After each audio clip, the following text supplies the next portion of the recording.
time for questions and answers. I know one of the issues on which we had many questions for Dominic was on the Russia report. You probably won't be surprised about that. I think Joe has some of the questions there. Yeah, excellent. So it's actually quite a number of people have asked the question.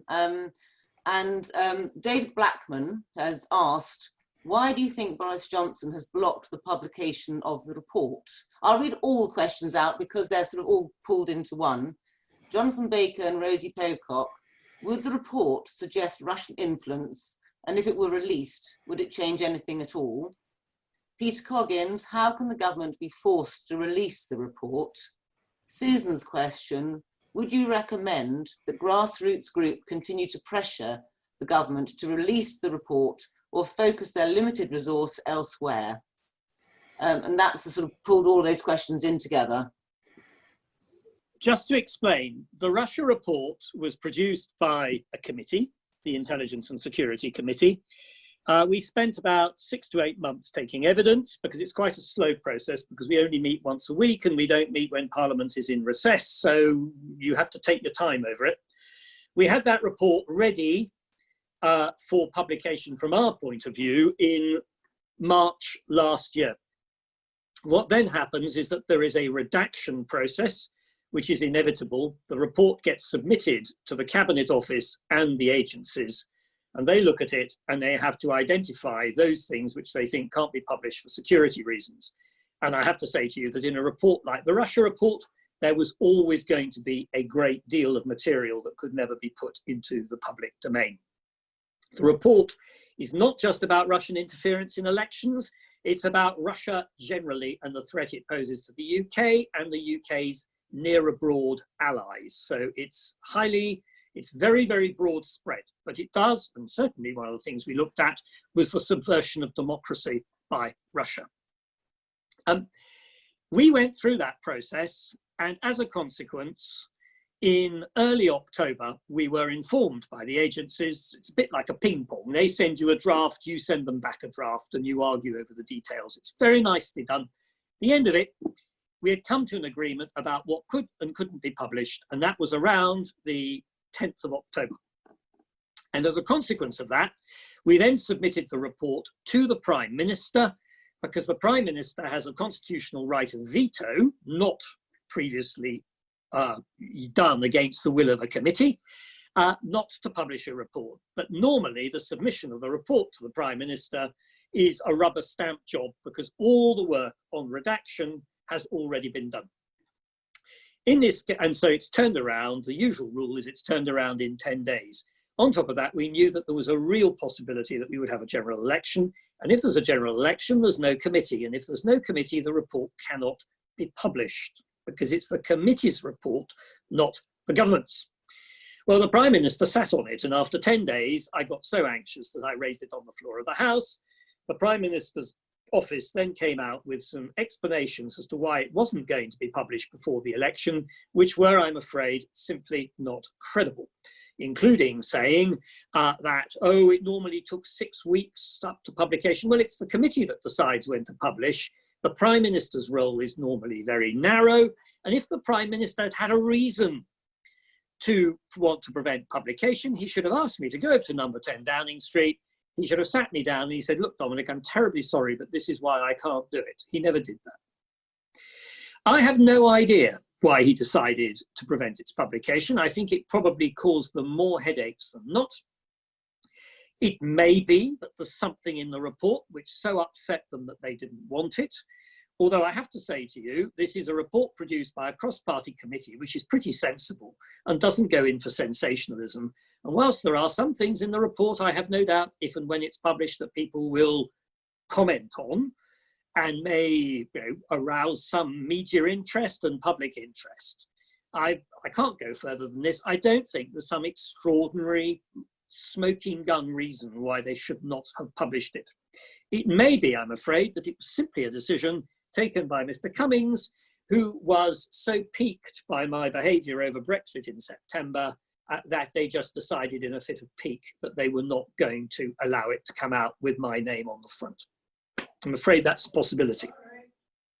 Now, It can only be published when there is a new committee. There is apparently now going to be a new committee by the middle of next week or the end of next week. But the reality is that that committee has to elect a chair. It has to then start work. I would be very surprised if the first thing they were to do for 24 hours after meeting was to publish the report. It's now their report. Some of them will be new to the committee. Some of them might want to hear further evidence. Some of them may be unhappy with parts of the report. So if I may answer that second part of your question, I certainly think it's worth pressurizing for the report's publication, but I have to make clear it's not the government to be pressurized, it's the committee that you should pressurize once it comes out, saying in the public interest the report should be brought out as quickly as possible. And in fairness, I have no reason to think the committee won't do that, but I do think the committee is not going to do it in a fortnight. I would be very, very surprised if we get this report before the end of September. At which point, I regret to say it's going to be 18 months old, which is 18 months of no information on it. So it will be a bit stale, and that's very unfortunate. I hope that answers the question. Well, thank you, Dominic. I think it's a very comprehensive answer. Very grateful for that. I think we're all agog to hear what you had to say about the Russia report, so thank you. I think the next question is going to be coming from Geraldine Coggins. Thank you, Peter. My question is from Michael. Like Michael, I lived in Belfast and I was there at the time of the beginning of the Troubles. And I'm concerned that now that the UK government has actually said that it's going to put customs officers at the Northern Ireland ports, I'm wondering what's going to happen with the land border, the 300 roads or so that cross that border. Will they all be manned by customs officers, and what effect will that have in the general political situation in Northern Ireland? Thanks. Thanks for the question, Geraldine. I'll split it into two parts. I think the first part is what will happen to the land border, and the second is what are the implications of the UK government's plans for the political situation in Northern Ireland generally. In terms of the land border between Northern Ireland and the Republic, I mean, unless the UK government really does go out of its way to actively sabotage its own agreement, the nature of the protocol is such that there won't be a land border between Northern Ireland and the Republic. I think that's one of the only good things that can be said about Johnson's protocol, is that on the core objective of not having physical infrastructure and border checks along that 500-kilometre crisscross of roads between Northern Ireland and the Republic, there won't be a physical infrastructure. I think the problem with the border issue is really a sort of catch-22 situation for Northern Ireland. There are two main possibilities, and each of them are sort of equally unattractive. The first possibility is that the Johnson government shows that it doesn't really believe that the problems in Northern Ireland are real, or it doesn't really believe in the solutions which it itself proposed and contained in the protocol, or simply doesn't care about the consequences of not doing its job properly when it comes to actually applying and enforcing that protocol properly on the ground. And in that situation, the protocol system begins to break down, and somebody has to act, because the EU couldn't tolerate a situation in which third country goods are flooding into the single market or the customs union without any proper checks or inspections, and so on. So that's the first possibility, is that the Johnson government actually somehow doesn't properly abide by the terms of its own agreement and doesn't implement the protocol properly. And that would be a really difficult situation for the EU to deal with. But the converse situation is no more attractive for Northern Ireland, because even if the UK government were to fully and faithfully implement this protocol, the protocol is simply not attractive for Northern Ireland in every other respect. Yes, it avoids a hard border between Northern Ireland and the Republic, but as I said before, it effectively treats Northern Ireland as a guinea pig for all sorts of regulatory and customs purposes, in a way which nobody can seriously claim is to the economic advantage of Northern Ireland itself. You know, the idea that every good which enters Northern Ireland from England, Scotland or Wales, or indeed anywhere else in the world apart from the EU, is presumed to be at risk of entering the single market, must therefore pay EU customs duties, and then you have to reclaim those duties if you can prove that your goods did not leave Northern Ireland. There is a good reason why the rest of the world doesn't operate customs systems like that, and it's because they're really unattractive and damaging to competitiveness, as Boris Johnson himself used to say.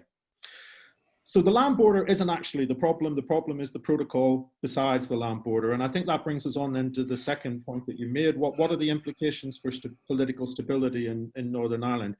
I mean, I'm only going to say this as an interested citizen with a good working knowledge of the constitutional background. I think the real risk with this protocol is that it decreases the incentive for significant parts of the Northern Irish political system to make the peace process and the Good Friday Agreement and the devolved institutions work. There's a real risk that loyalists will see in the border checks, which will apply across the Irish Sea rather than at the land border, that they will see this as a genuine and serious threat to their British identity. There's a genuine risk that Republicans will believe, as many I know do, that the prospect of reunification is approaching much faster and much sooner than many of them had ever hoped or dreamed. And simply the incentive to engage constructively in making the peace process under the Good Friday Agreement work is reduced. And I think that's my real worry, is how this might impact upon the collective sense of stability and security that Northern Ireland needs in order not to slip back into some of the bad old days. Thank you. I'm going to just read out the next question, and it comes from Maeve McCrory. Dominic said, we need to be thinking long-term, not short-term. How long do you both think we might be looking at to shift opinion back to a closer relationship with Europe? And what practically can we do to encourage it? Given how toxic things have got between Leavers and Remainers, do we need to rebrand in order to seem more neutral and have more influence? And I should add, there are quite a few questions along the same lines that have come in. So can I ask Dominic, first of all, to think about that one? Thank you, Peter. I think we're talking of a 10, 15-year time frame. I'm sorry, that sounds a very long time, but actually 10, 15 years passes quite quickly. Of course, I can't predict what's going to happen. I have to accept I might be wrong. It might turn out that we leave with no deal, or with what Michael described as a very limited deal, which still pushes us out of the Europe economically, and that we thrive in the international markets. And people in 10 years' time say, what a fool Dominic Grieve was, arguing for a second referendum.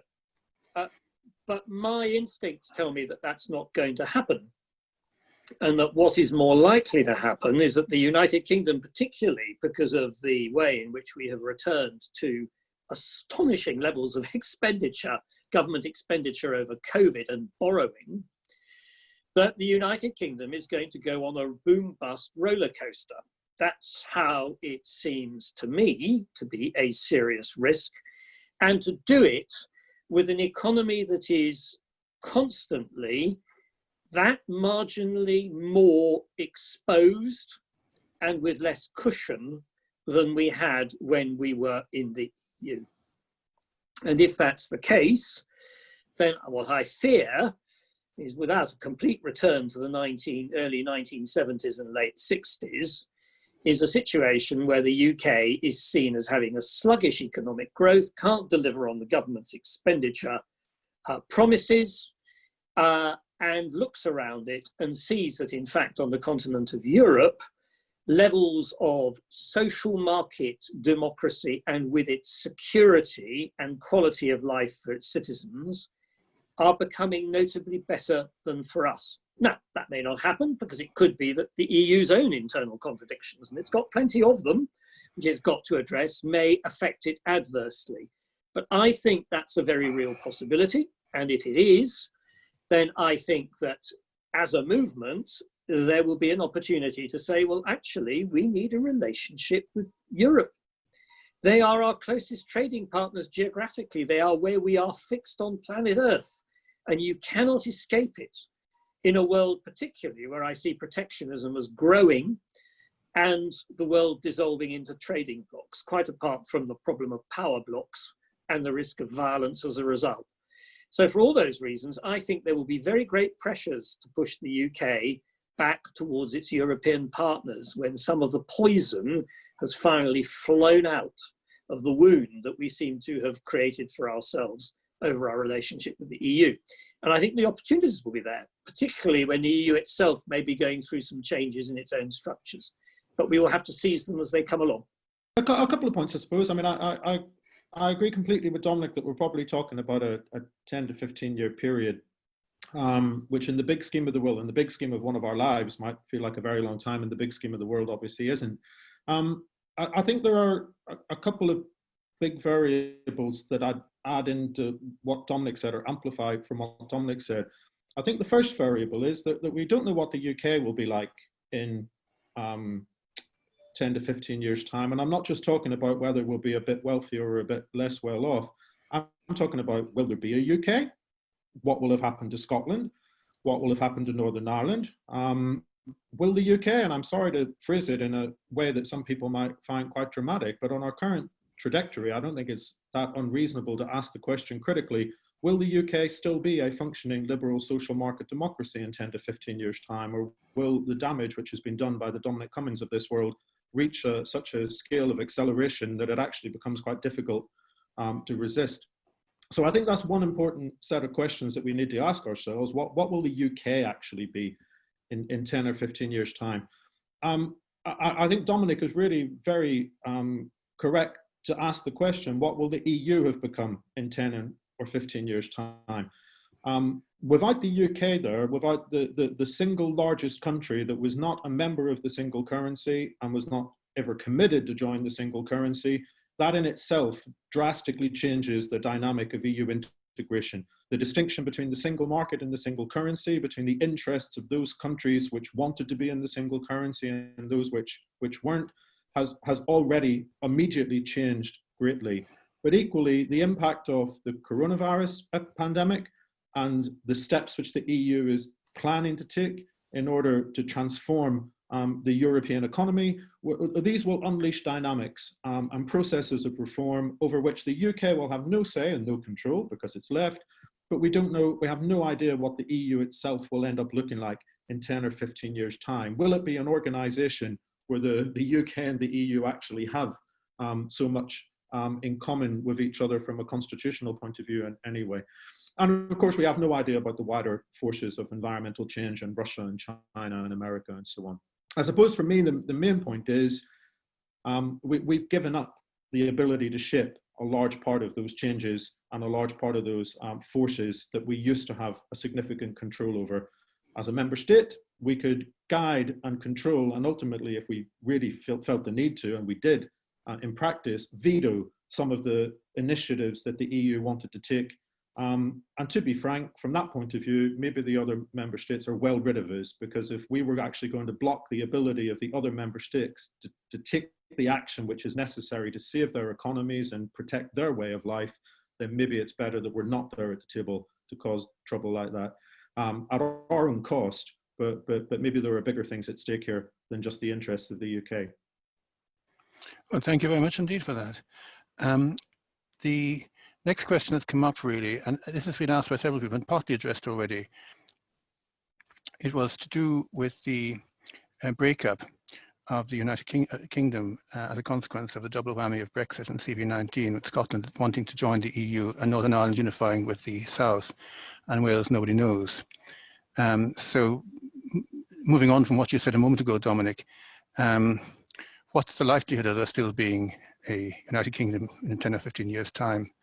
It's not an easy question to answer. I agree entirely with Michael about Northern Ireland, which I think is, I'm going to park slightly to one side because the issues there are extremely complex. They're complex everywhere, but they're particular in Northern Ireland. I'd concentrate on Scotland. My experience is that Scottish nationalism is on the rise, and it's a direct consequence of Brexit. And actually, it's also a direct consequence of Boris Johnson being Prime Minister. I'm afraid that he strikes just about every negative chord in Scotland. where even Scottish Conservatives are unlikely to be entirely comfortable with him, except for a small minority. But that having been said, it's worth bearing in mind, your question was asking this, that the idea of Scotland leaving the United Kingdom, joining the EU, and then having a land border between Scotland and England is, in practical terms, a recipe for economic collapse. There's no other way to describe it. Now, is that what the Scottish electorate want? Rationally, no. But of course, politics is, man does not live off bread alone. Politics is also about emotions. So are the prerequisites for bringing about a rupture between a significant number of the people living in Scotland and their view as to whether they wish to be in the United Kingdom or not, then I think the recipe is made. And it may well, I'm afraid, like a piece of gunpowder recipe, it may go bang at some point. And I don't think that can be ruled out. But in practical terms, if the SNP say to the Scottish electorate, you vote to leave and we'll take you into the EU and you've got a bright future with us in the EU and England outside of it, they are in fact peddling complete nonsense because of the complete integration of our economies. Wales, I think, is a completely different issue. Of course, there is Welsh nationalism, and I dare say that if England fouls it up, that may fuel it. But the reality is that Wales is even more interdependent with England economically. And I just don't see the possibility of Wales becoming independent. I think it's a fantasy, even though I appreciate there are some Welsh nationalist MPs who feel about it very passionately. But that's my best take on it. Northern Ireland, I think, is quite different. We have severely jeopardised, I agree with Michael, the Good Friday Agreement. I worry about the possibility, not so much of violence, but I agree with him, just complete sclerosis, and that could induce violence on the fringes and a growth of violence on the fringes, which will be very undesirable. And of course, it's worth bearing in mind that the unpleasant reality, I think, is that if a majority of people in Northern Ireland vote to unify with the South, there is a serious risk of violence as well. Because it will not be anything like approaching a consensus in Northern Ireland wanting that. So potentially that's even more worrying. Sorry to sound depressing. I'll just say a couple of words about the Scottish situation. And I think this might be an issue which reaches a high temperature much sooner than many of us might have thought.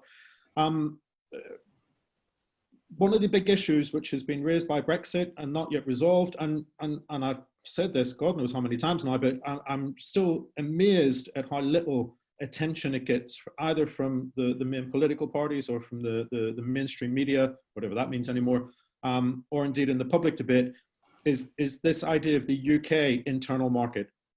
In other words, the terms on which England, Scotland, Wales, we can put Northern Ireland aside now thanks to the protocol, but the terms on which England, Scotland and Wales will coexist with each other within a single marketplace, but where you have different sets of devolved powers which are capable of creating barriers to trade between the three territories, and also significant distortions of competition between the territories as well. These are issues which the UK has never had to grapple with before, because when it first joined the EU, the UK was effectively a unitary state with a unitary market. During the course of EU membership, devolution happened, and the UK ceased to be a genuinely unitary state in that sense, because the Scotland and Wales required quite extensive regulatory autonomy of their own. But at least it was held together by the terms of the customs union and the single market of the EU. Now we're going to be outside the EU, and yet we're going to have the distinct regulatory jurisdictions of England, Scotland, and Wales. And so the question which many groups of people have been working on quietly behind the scenes without that much political attention for several years now is, how will this UK internal market function? What will be its principles? What will be its rules? What will be its institutions? How will we settle disputes? Blah, blah, blah, blah. Now the problem, one of the big problems with Johnson's decision not to extend the transition period not to give us that extra time for negotiating with the EU is also he's taken away the time that those negotiations internally between London, Edinburgh and Cardiff could take place about the UK internal market. And effectively, Johnson has imposed a deadline of the 1st of January 2021, not just for a no-deal Brexit or a minimal deal with the EU, but he's also imposed that deadline internally in terms of finding concrete solutions to the relationships between Westminster, Edinburgh and Cardiff. The fear is, and I think it's a very genuine, legitimate fear, is that Johnson and Cummings are simply going to cut through a complicated set of relationships and negotiations and simply impose a solution to this problem from London in the next 6 months, probably directly against the explicit withholding of consent by both Edinburgh and Cardiff. If that happens, I think we're talking about a real aggravation of already difficult relationships between the three administrations, and will really feed in to this narrative that actually the Johnson-Cummings government in London is the enemy of Scotland and potentially of Wales if the Welsh government decides to go down that road as well. Otherwise, though, I'll just reinforce the point which Dominic made. When it comes to the future question of Scottish independence and EU membership, it's a bit like the situation with Northern Ireland. The question of persons isn't that difficult. You can maintain the common travel area. You don't need to impose immigration restrictions between Scotland and England unless one or other party really wants to. It's really the border question of goods between Scotland and England, which becomes a difficult one, just as the border question between the North of Ireland and the Republic was a difficult one. That is a challenge which the Scottish nationalists will have to address. They can't just make it go away because it is a genuine problem. But as Dominic says, sometimes emotions run ahead of rationality, as we well know. Thank you very much, Michael. For those of you who are following the Zoom chat, some interesting comments coming up, in particular about Scotland, and Nick Hopkinson is comparing the secession of Scotland with the departure of Eastern European countries from the Soviet bloc. Quite a number of people are talking about how frightening they find the whole experience, and particularly people who are young and facing many years of a future under the kind of government that we're observing. I'd like to turn next, if I may, to a question from Alice Brzezicka, who's, I think, known to many of you as an academic in Oxford. And the question was to do with preserving as much as possible the higher education and research partnerships that the UK has shared and built with the EU, e.g. Erasmus and Galileo. What are the chances in the area? And I'd like, if I may, to turn first of all to Michael on that particular one, if that's okay. This isn't my field, so I'm not going to pretend to have any particular technical knowledge of it. It is these are a wide range of programs which have, you know, very specific terms and conditions of participation, and really you have to assess each one individually because they have different terms of participation for different types of third country. I suppose the overall point is that as of the 1st of January 2021, the UK will be a fully fledged third country. And if there are no particular agreements in place, as seems likely because that's the direction that we're heading in, then the UK will deal with the EU in the same way as any other third country on the planet, whether it's Mexico or Japan or Australia. In formal terms, of course, that will have major implications for the ability of UK institutions to participate in the various EU programs. But I suppose I'll just highlight some of the informal problems which we're already seeing in practice as well. You know, one of the factors which makes these programs work so successfully and makes the UK such an attractive destination for researchers and for research investment isn't just participation in program X. You know, it's also things like the ease of immigration between EU member states. You know, the ability for a German scientist to simply arrive in the UK with their passport, take up a position, and not have to worry about a whole host of visa requirements and immigration restrictions and what to do with their family and what will happen to their social security rights and so on. When you take away that sort of scaffolding which actually holds together the wider structures and infrastructures of research cooperation across the EU. I think that's where a lot of the real damage will also be done, regardless of the terms, the formal terms of UK participation. I think just rendering the UK a significantly less attractive place to be an academic, to be a researcher, is probably just as damaging as anything else. Thank you. Over to Dominic. Yeah, thank you, Peter. I agree with that. The short answer is I think the chances of staying in Erasmus are actually pretty good. Erasmus, my impression is that the European Union would like to preserve Erasmus. It makes sense from the European Union's point of view of its long-term aims of maintaining Britain's interest in the EU and the pro-EU sentiment, because the young people who go on Erasmus tend to come away with rather good impressions of Europe. In contrast, I think Galileo is completely out of the question. I think we've already accepted it. We will not accept the jurisdiction of the European Court of Justice, and ultimately Galileo is about data. The EU isn't going to budge on the principle that data has to go, that the project has to be ultimately under ECJ jurisdiction, and the Johnson government won't have it. I think the UK government's already accepted that we are going to have to do our own Galileo project at great expense.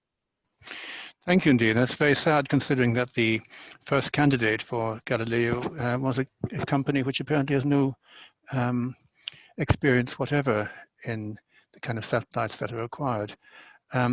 So the next question that's come in, Dominic, first of all, whether he thinks that Keir Starmer has got his tactics right regarding letting the Tories own this mess, and what can we best do to influence him? I think Keir's got it absolutely right. I don't see what is anything else he could possibly be doing.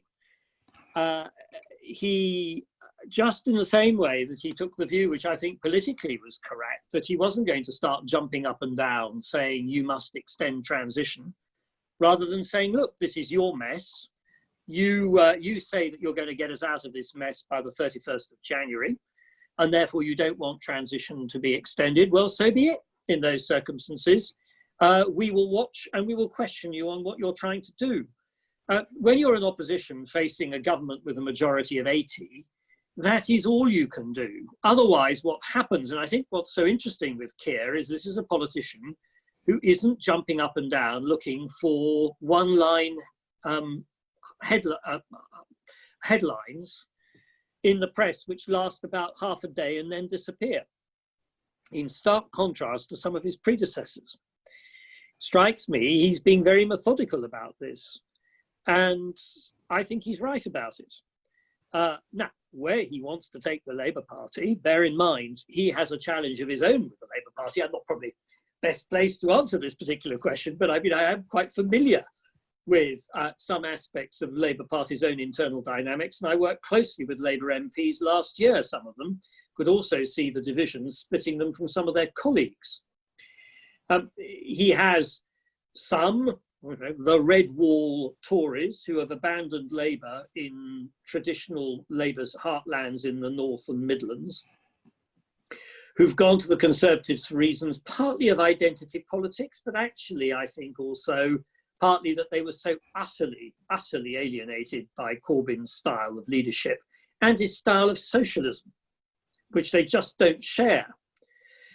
But those people may well, as they see the economic situation deteriorate, lose faith in the Prime Minister pretty quickly. And of course, I get the impression that Keir Starmer is trying to position the Labour Party to get those votes back and to take Labour back to perhaps a rather traditional form of party, albeit he's going to have to appeal to different sections of society if he's ever going to form a government. But I think it's a return to traditional Labour values rather than either New Labour or indeed the sort of Trotskyite, Stalinist nonsense which virtually destroyed the Labour Party over the last 3 years. Thank you very much. We're getting towards the end of our time. I'll just read out a comment here, which I thought was quite telling, and it came from John Hill, and he's talking about the fact that many people in industry would, especially supermarkets, CEOs and so on, have enough political leverage to convince many MPs and perhaps the government of the need to manage one crisis at a time. He says the old Chinese proverb is never chase two rabbits.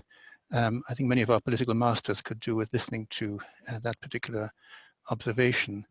I'm going to just bring up the next observation, if I may. How successful do you think the government will be blaming the chaos of no deal Brexit on COVID? Do you see any prospect of a deal being reached before December 31st?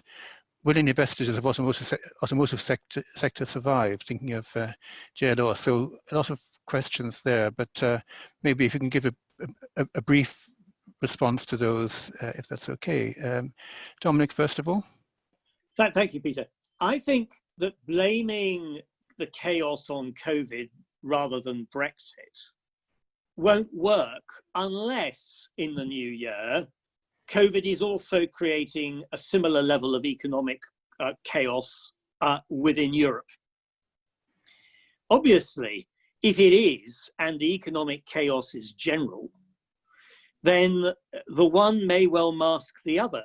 But I don't think people are fools if in February of next year they're looking at a Europe which is recovering more rapidly from COVID than we are, and the government says, oh, all the problems are due to COVID. I don't think that's going to help the government at all. As for the survival of the automotive industry, it's entirely dependent on whether you have enough of an agreement for just-in-time parts to be circulated around Europe as they are at the moment in order to build motor cars. If it isn't, then I just think that the automotive industry is going to wither on the vine, and most of the companies which are international will progressively relocate. So it won't happen overnight, but within a period of 5 to 10 years, the automotive industry will have disappeared from the UK, except for those bits of it which are required simply to serve the UK market. Thank you. So, Michael, do you have anything to add to that? Yeah. I'll just pick up on the question about the chances of a deal. I mean, I think any of us who are following the negotiations know that the chances of a meaningful deal are very slim indeed. But like I said, when I was given this short presentation, for most of us, it really doesn't matter whether there's a deal or not. For most of us, it really, the impact is marginal. And I think maybe it's useful to think about it in these terms. I'm aware that many of the people watching are involved in campaigning and looking for useful ways of getting these points across to different groups of people. One useful way to think about this is an ambitious deal on the EU side requires national ratifications by the member states. A deal which is genuinely ambitious will almost invariably involve each and an individual member state ratifying that deal, as well as the EU itself.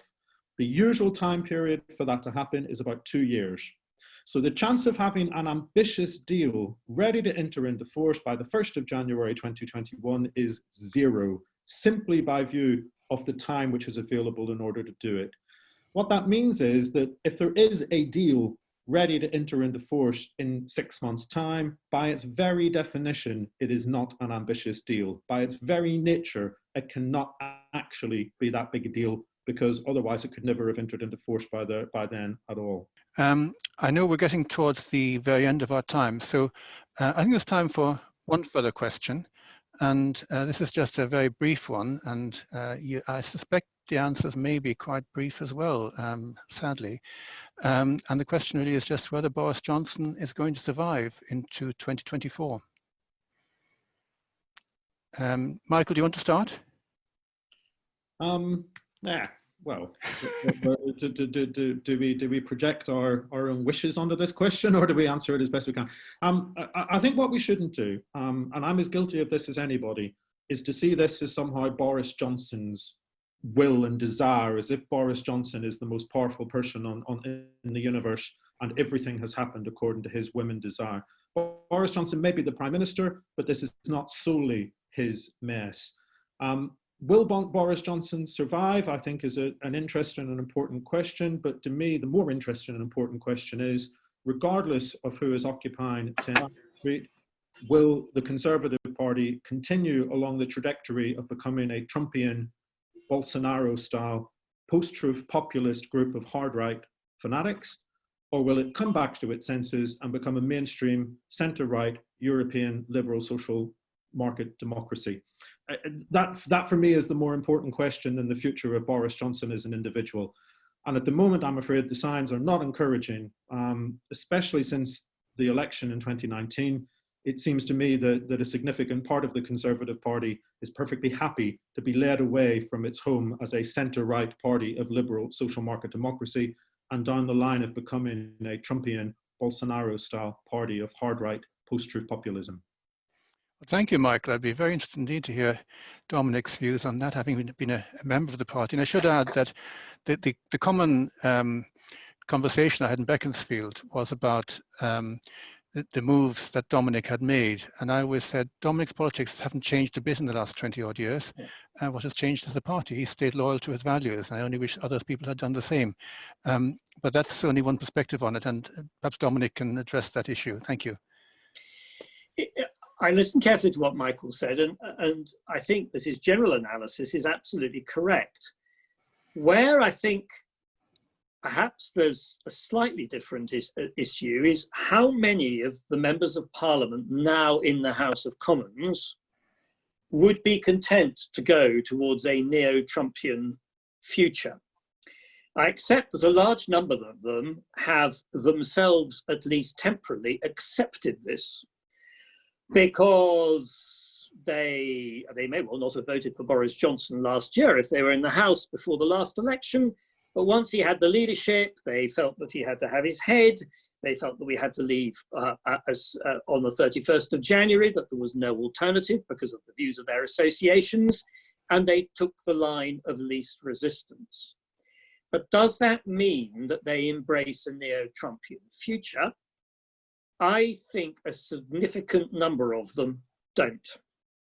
So what's going to happen if, in fact, in response to Brexit and to our leaving on the 31st of January with no deal, or as Michael says, a very imperfect deal, Boris Johnson continues along that route?